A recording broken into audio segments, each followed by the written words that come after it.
On commerce hurricanes. दोस्तों, हमने अपनी लास्ट वीडियो में पढ़ा था factors affecting rural marketing environment, जिसमें इंटरनल फैक्टर्स हम डिस्कस कर चुके थे डिटेल में, है ना। आज की वीडियो में हम एक्सटर्नल फैक्टर्स को डिटेल में डिस्कस करेंगे। तो वीडियो को स्टार्ट करते हैं, बट उससे पहले चैनल सब्सक्राइब कर दीजिए अगर अभी तक नहीं किया है। Do like, share and comment also. Further discussion से पहले आप इसका एक स्क्रीनशॉट ले लीजिए ताकि आपके पास पॉइंट्स हो एग्जाम में लिखने के लिए। तो इकोनॉमिक एनवायरनमेंट में हमारा फर्स्ट पॉइंट आता है इनकम ऑफ रूरल पीपल, यानी कि जिन लोगों को आप सामान बेचने जा रहे हो, आपको उनकी इनकम लेवल के बारे में जानकारी होना जरूरी है। क्योंकि हम सभी जानते हैं कि विलेजेस में, रूरल एरियाज में सीजनल इनकम होती है। जब फसल की कटाई होती है तो उनके पास अच्छा पैसा होता है, और जब ऑफ सीजन चल रहा होता है उनके पास पैसा नहीं होता। तो जिस सीजन में उनके पास ज्यादा मनी है, हमें उस सीजन में ज्यादा से ज्यादा प्रोडक्ट सेल करना चाहिए, क्योंकि तब मार्केटिंग अच्छी होगी। अब आप कस्टमर की इनकम को तो कंट्रोल नहीं कर सकते ना, लेकिन हाँ, कस्टमर की इनकम के अकॉर्डिंग आप अपनी स्ट्रेटेजीज बना सकते हो। यानी कि एक्सटर्नल एनवायरनमेंट को स्टडी करने के बाद आप अपने इंटरनल एनवायरनमेंट में चेंजेस ला सकते हो। इसीलिए मैंने बोला कि एक्सटर्नल फैक्टर्स जो हैं वो आउट ऑफ कंट्रोल हैं, और इंटरनल फैक्टर्स को हम कुछ हद तक कंट्रोल कर लेते हैं। ठीक है। Second, expenditure pattern of rural people. हमें ये भी जानकारी होनी चाहिए कि जिस रूरल एरिया में हम प्रोडक्ट बेचना चाहते हैं वहां पर एक्सपेंडिचर का क्या पैटर्न है। मींस किस एज के लोग कितना ज्यादा एक्सपेंस करते हैं। ऑब्वियसली जो ओल्ड एज के पीपल हैं वो ज्यादा खर्चा नहीं करते। यंगस्टर होते हैं, जो जवान बच्चे, वो ज्यादा खर्चा करते हैं। ठीक है, क्योंकि उनकी डिमांड और टेस्ट जो है वो फैशन के अकॉर्डिंग होता है, तो हमें उनको टारगेट करना चाहिए। और जैसा कि हमें पता है कि यहाँ सीजनल इनकम होती है, तो हमें सीजन के टाइम पर उनका एक्सपेंडिचर के बारे में जानकारी होनी चाहिए और तब प्रोडक्ट को सेल करना चाहिए। Next, rural credit institution.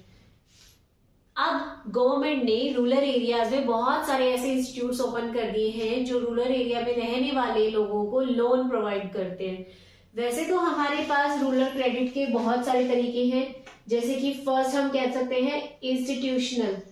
ठीक है, इंस्टीट्यूशनल लोन का मतलब क्या है कि गवर्नमेंट के थ्रू बनाए गए कुछ इंस्टीट्यूशंस हैं जिनसे हम लोन ले सकते हैं, जैसे कि बैंक हो गया, ICICI हो गए, और जितने भी नाबार्ड है, इस तरह के कुछ ऐसे इंस्टीट्यूट जिनसे हम लोन ले सकते हैं।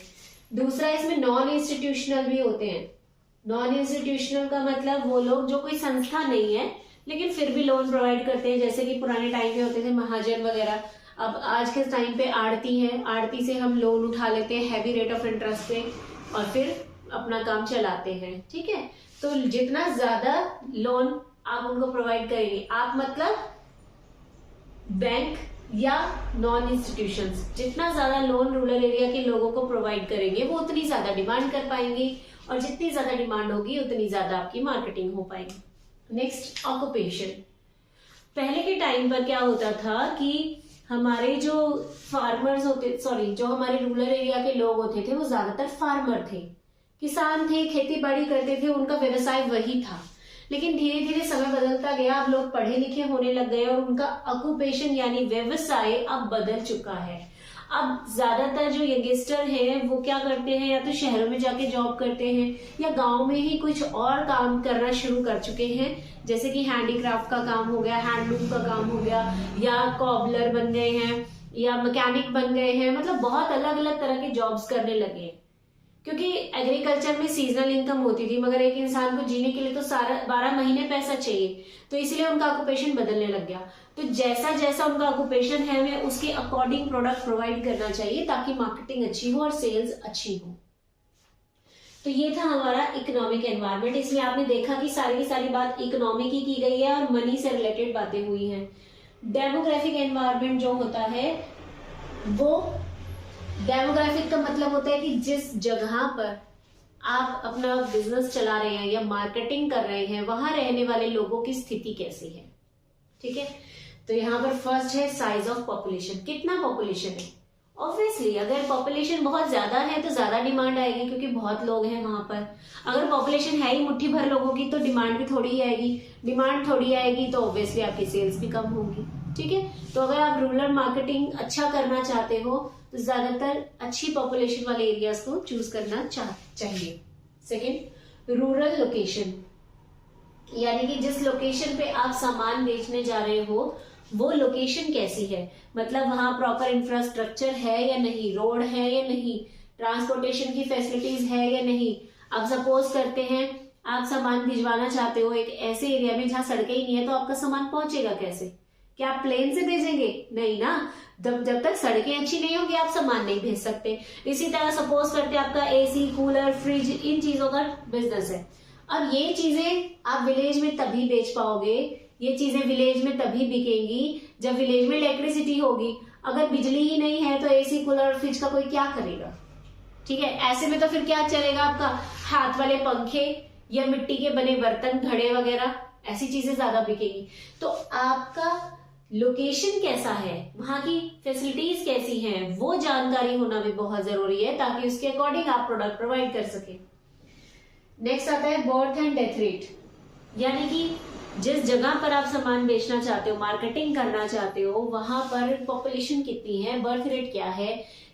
पुराने टाइम पे क्या था कि जब लोग पढ़े लिखे ज्यादा नहीं थे और अच्छी मेडिकल फैसिलिटीज नहीं थी, तो बर्थ रेट गांव में बहुत हाई होती थी और डेथ रेट भी हाई होती थी।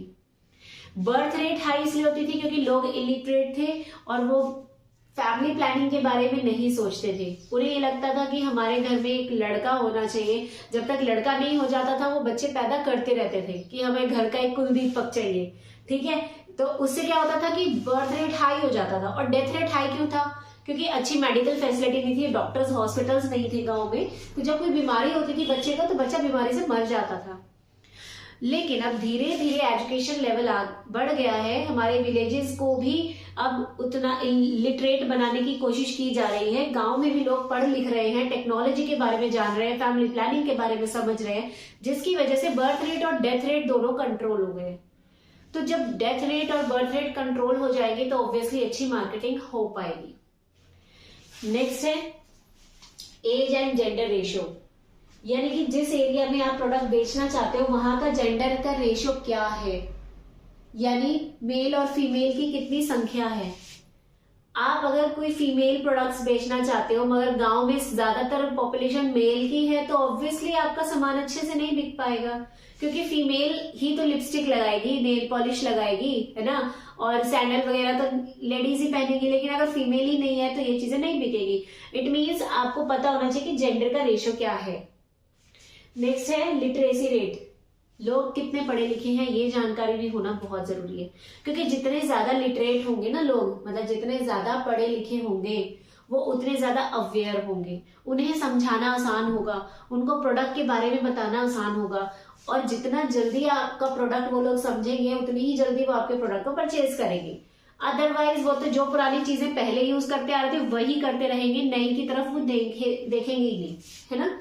नेक्स्ट आता है सोशल एनवायरनमेंट, यानी सोसाइटी कैसी है। जिस रूरल एरिया के लोगों को हम सामान बेचना चाहते हैं वहां की सोसाइटी कैसी है, वहां का ट्रेडिशन, कल्चर, फेस्टिवल्स क्या होते हैं, वो जानना बहुत जरूरी है। अब ऐसा क्यों जरूरी है आइए देखते हैं। First, rural culture and festivals. जिस रूरल एरिया में हम सामान बेचने जा रहे हैं वहां का कल्चर जानना बहुत जरूरी है, बिकॉज अभी भी बहुत से ऐसे रूरल एरियाज हैं जो अपना ट्रेडिशनल फॉलो कर रहे हैं। अभी तक वो लोग जीन्स टी शर्ट पर नहीं आए, वो लोग मिडीज नहीं पहनते, वो आज भी सूट सलवार, घाघरा, धोती कुर्ता, इस तरह की चीजें पहनते हैं। तो अगर वो ट्रेडिशनल ड्रेसेस पहनते हैं तो ऑब्वियसली आप अगर मॉडर्न ड्रेसेस उनको ऑफर करेंगे तो वो नहीं खरीदेंगे। तो आपको पता होना चाहिए कि जिस सब जगह मैं सामान बेच रहा हूं उसका कल्चर कैसा है, ठीक है। और फेस्टिवल्स कौन कौन से मनाए जाते हैं। सपोज आप एक ऐसे गांव में जाकर सामान बेचना चाह रहे हैं जहां मैक्सिमम पॉपुलेशन हिंदू लोगों की है, तो हिंदू फेस्टिवल्स पर आपकी डिमांड क्रिएट होगी। दिवाली है, दशहरा, होली, इन चीजों पे वो डिमांड करेंगे। जैसे दिवाली पे कैंडल्स या फिर दिए और लाइट्स, डेकोरेशन की डिमांड होगी, स्वीट्स की डिमांड होगी, पटाखों की डिमांड आएगी, इसी तरह होली पर कलर्स की डिमांड आएगी। तो जिस तरह का उनका फेस्टिवल है, कल्चर है, उस तरह की डिमांड आएगी, तो आप उस तरह की चीजें प्रोवाइड कीजिए। अब दिवाली आ रही है लेकिन आप उनको ईद का सामान प्रोवाइड करेंगे तो वो नहीं खरीदेंगे ना। इट मीन्स आपको उनके सोसाइटी के बारे में पता होना चाहिए। ठीक है, next, changing position of women. अब वुमेन की जो पोजीशन है आज की डेट में वो बदल रही है, स्थिति बदल रही है औरतों की। पहले के टाइम पे क्या होता था, शायद आप लोगों ने भी देखा होगा अपनी दादा दादी के टाइम पर, या हो सकता है आपकी मदर भी आपने देखी होंगी घूंघट में, है ना। पुराने टाइम पर भाई मैंने तो देखा है, मेरी मदर तो घूंघट किया करते थे, मेरी दादी माँ भी करते थे। ठीक है, पुराने टाइम पर क्या था, जब विलेजेस में रहते थे तो घूंघट की प्रथा थी, और ज्यादातर औरतें जो थी वो घर पर ही रहती थी, खेती बाड़ी में कोई हाथ नहीं बटाती थी, कोई मतलब सिर्फ उनका काम था बच्चों को संभालना, घर संभालना, वो ज्यादा पढ़ी लिखी भी नहीं होती थी। लेकिन अब औरतों की स्थिति बदल गई है, अब जो पर्दा प्रथा है वो खत्म हो गई है। ठीक है, लेडीज पढ़ी लिखी हो गई हैं, समझदार हो गई हैं, वो बाहर जाके काम करने लग गई हैं। इवन जो अनपढ़ औरतें हैं उनको भी गवर्नमेंट बढ़ावा दे रही है काम करने के लिए, जैसा कि हमने डिस्कस किया था शक्ति प्रोजेक्ट में, है ना। तो अब क्या है, अब औरतें अगर घर से बाहर जाके काम करेंगी तो ऑब्वियसली घर पे बच्चों को संभालने के लिए कोई तो चाहिए। इट मीन्स जैसे जैसे औरतों की पोजीशन चेंज हो रही है, डिमांड बढ़ रही है, किस चीज की डिमांड, फॉर क्रच की डिमांड बढ़ रही है बच्चों को संभालने के लिए, एक्टिवास की डिमांड बढ़ रही है क्योंकि वर्किंग हो गई है लेडीज, टिफिन सर्विस या होटल्स की डिमांड बढ़ रही है क्योंकि वर्किंग लेडी को बाहर से खाना भी खाना पड़ सकता है, या उसकी फैमिली मेंबर्स को खाना बाहर से खाना पड़ सकता है। तो हम देख रहे हैं कि चेंजिंग पोजीशन होने के कारण रूरल मार्केटिंग में भी बदलाव आ गया है। ठीक है जी, थर्ड पॉइंट है सोशल क्लास। सोशल क्लास का मतलब हमारी सोसाइटी की क्लास कैसी है। क्लास हमारे पास, आपने सुना भी होगा, हम बोलते हैं ना जी हम तो मिडिल क्लास हैं, ठीक है, कोई बोलता है जी हम तो हाई क्लास हैं, कोई बोलता है जी हम तो पुअर फैमिली को बिलोंग करते हैं, है ना। तो ये सारी क्या है, ये क्लास है। तो आप मार्केटिंग जिस क्लास के लिए कर रहे हैं उसके बारे में जानकारी होना जरूरी है। सपोज करते हैं कि आप एक मिडिल क्लास, जहां पर मतलब एक ऐसे रूरल एरिया में गए हो जहां मिडिल क्लास या अपर क्लास, हाई क्लास के लोग बहुत कम है, ज्यादातर लोग पुअर है, तो क्या वहां आपकी कोई BMW मर्सिडीज खरीदेगा? क्या वहां कोई आपका AC कूलर फ्रिज खरीदेगा? नहीं। अरे भैया वो पुअर फैमिली को बिलोंग करते हैं, वो BPL का कार्ड लेके राशन की दुकानों पे से सामान ला रहे हैं, तो वो तुम्हारा इतना महंगा सामान कैसे खरीदेंगे। इट मीन्स कि अगर आपको मार्केटिंग करनी है तो किस क्लास के लिए प्रोडक्ट बनाना है वो पता होना चाहिए कि भाई जिस एरिया में मैं बेचने जा रहा हूँ ना उस एरिया के लोगों की क्लास कैसी है। हाई क्लास है तो अच्छा प्रोडक्ट बेच दो, अगर पुअर क्लास है तो फिर थोड़ा लो क्वालिटी का और थोड़ा सस्ता सामान भेजो। ठीक है, नेक्स्ट रिलीजन एंड लैंग्वेजेस। ये बहुत इंपॉर्टेंट रोल प्ले करता है कि जिस एरिया में आप सामान बेचने जा रहे हो वहां रहने वाले लोगों का रिलीजन कैसा है, वहां क्या लैंग्वेज बोली जाती है, ये जानना बहुत जरूरी है, क्योंकि रिलीजन ही हमारा कल्चर बनाता है, हमारे वैल्यूज बनाता है, हमारा सिस्टम बनाता है ना। अब सपोज करते हैं हम एक ऐसे एरिया में बात करते हैं जैसे लक्षद्वीप की बात करते हैं, या फिर हम जम्मू कश्मीर की बात करते हैं, यहाँ ज्यादातर लोग हैं मुस्लिम, तो ऑब्वियसली यहाँ पर बुरखा ज्यादा बिकेगा, और जो मुस्लिम्स के फेस्टिवल्स हैं उस टाइम पर उसके अकॉर्डिंग डिमांड्स आएंगी। ठीक है, अब वहां पर जाकर अगर आप किसी और रिलीजन का सामान बेच रहे हैं तो शायद उतना प्रोडक्ट नहीं बिकेगा। ठीक है, हम यहाँ पर किसी धर्म को अच्छा या बुरा नहीं कह रहे, हम सिंपल एक बात कर रहे हैं कि जिस एरिया में हम सामान बेचने जा रहे हैं वहां रहने वाले लोगों का रिलीजन और लैंग्वेज बहुत इंपॉर्टेंस रखता है, क्योंकि वो रिलीजन के अकॉर्डिंग ही डिमांड करेंगे, तो आपको उनके प्रोडक्ट उसी के अकॉर्डिंग भिजवाने चाहिए, तभी आप अच्छा प्रॉफिट कमा पाएंगे। नेक्स्ट क्या है, पॉलिटिकल एनवायरमेंट। पॉलिटिकल एनवायरमेंट का मतलब होता है पॉलिटिशियंस, यानी कि हमारे जो पॉलिटिशियन है उनका क्या रोल है रूरल मार्केटिंग में। अब आप कहेंगे कि भाई रूरल मार्केटिंग तो बिजनेसमैन का काम है, यहाँ बात कस्टमर की और सेलर की हो रही है, तो इसमें पॉलिटिशियन कहाँ से आ गए। तो पॉलिटिशियन आएंगे, पॉलिटिशियंस तो हर जगह नाम घुसाड़ते हैं। ठीक है, अब पॉलिटिशियन कैसे आ रहे हैं, पुराने टाइम पे क्या था कि हमारे विलेजेस में रहने वाले लोगों के पास अच्छी फैसिलिटीज नहीं थी, पैसा नहीं था, फर्टिलाइजर के तरीके नहीं थे, यानी इरिगेशन के तरीके नहीं थे। तो जो गवर्नमेंट आई उनको लगा, जो पॉलिटिशियंस थे कुछ अच्छे भी होते हैं, तो अच्छे पॉलिटिशियंस को लगा कि भाई गवर्नमेंट को कुछ ऐसा करना चाहिए जिससे गांव का सुधार हो, तो उन्होंने क्या किया, बहुत सारे प्लानिंग्स और प्रोजेक्ट्स बनाए जिससे कि धीरे धीरे गांव डेवलप होना शुरू हुए। जैसे कि हमने पहले भी पढ़ा है, प्रोजेक्ट शक्ति हो गया, ई चौपाल हो गया, प्रधानमंत्री ग्रामीण योजना, बेरोजगार योजना और आवास योजना, प्रधानमंत्री आवास योजना, ठीक है, और भी प्रधानमंत्री भत्ता योजना, लड़कियों के लिए लाडली योजना, बेटी बचाओ बेटी पढ़ाओ अभियान, और न जाने कितने सारे प्रोग्राम्स गवर्नमेंट ने चलाए। अब इस पॉलिटिकल एनवायरनमेंट की वजह से भी मार्केटिंग की डिमांड बढ़ गई, क्योंकि अब लोगों के लिए लोन लेना आसान हो गया, बच्चियों को पढ़ाना आसान हो गया, आवास योजना के अंतर्गत उनको घर मिल गए तो घर सजाने के लिए सामान चाहिए तो डिमांड बढ़ी, ठीक है। तो मतलब जैसे जैसे पॉलिटिशियंस ने ग्रोथ करी, रूरल एरियाज को डेवलप किया, वैसे वैसे मार्केटिंग की डिमांड बढ़ने लगी, ठीक है जी। नेक्स्ट आता है लीगल एनवायरनमेंट। लीगल एनवायरनमेंट और पॉलिटिकल दोनों डिफरेंट हैं, कंफ्यूज नहीं होना। पॉलिटिकल एनवायरनमेंट में बात आ रही है पॉलिटिशियंस की, सरकार की। जो सरकार 5 साल के लिए आती है वो 5 साल में क्या क्या करेगी, वो जो प्रोजेक्ट्स बनाती है, यहाँ पर उसकी बात हो रही है। लेकिन लीगल एनवायरनमेंट का मतलब है कि कोर्ट ने क्या क्या ऑर्डर्स पास किए हैं रूरल डेवलपमेंट के लिए, हमारे संविधान ने क्या चीजें की है। जैसे कि जीएसटी एक्ट लगाया हमारे संविधान ने, ठीक है, वैट को हटा दिया था। इसके अलावा सेल्स टैक्स लगाती है, हाउस टैक्स लगाती है। इसके अलावा जो हम फूड खाते हैं ना, एग मार्क वगैरह, आईएसआई मार्क वगैरह, वो सारी चीजें लीगल एनवायरनमेंट के अंडर आती हैं, ठीक है। फूड कॉर्पोरेशन एक्ट, बहुत सारे ऐसे एक्ट हैं जिनसे कि प्रोडक्ट की क्वालिटी बढ़ाई जा सकती है।